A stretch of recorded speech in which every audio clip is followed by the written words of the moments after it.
Kay Lord sa Diyos at saka yung nagpapalo sa akin. Kasi sila talagang nakakatulong. Maraming pong salamat yung binigay ni tatay sa akin. Actually, mga vlogger kakunti lang kinikita eh. Iba nga hindi pa kumikita. Yung iba po nga hindi pa. Ako hindi pa kumikita. Sarili kong pira yan. Maraming pong salamat tay. Okay lang yun.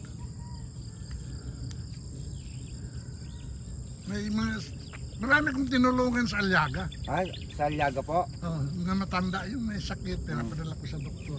Nakakarating kayo pa po dun sa Aliaga? Doon talaga doon ako nakatira. Doon kayo po nakatira sa Aliaga. May kapatid ako po dun sa Aliaga eh. Pero babalikan ko yun kasi ilang buwan na. Opo. 6 na buwan ako sa Canada, hindi na ako nakabalik. Hindi ka pa po nakabalik po sa Canada? Galing ako doon. Opo. Kararating ko ilang buwan pong bakasyon nyo rito? Mga 6 na buwan din ako rito. Matagal-tagal din po, no? Yan ang pag magsweldo na tayo sa YouTube natin. Opo. Talagang pamimigay ko hindi para sa akin. Kasi ako, meron akong kinikita sa Canada.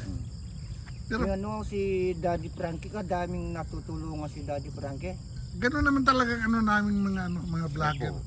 Lalo na ngayon tinutulungan ni Daddy Frankie yung yung may kakulangan sa isip, saka yung talagang mahirap na talagang walang bahay. At saka si Daddy Frankie matagal na matagal na po. Matagal na po. Talagang meron na siyang viewer. Marami ng viewer. Ang bumubuhay naman sa amin mga viewer eh. Oo, tama po. Pero numalay natin. Baka maswerte yan, masasawid tayo.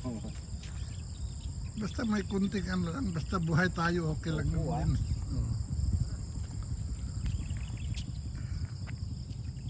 Sige po tayo, salamat sa maraming salamat tayo. Maraming po salamat. Wala ko pa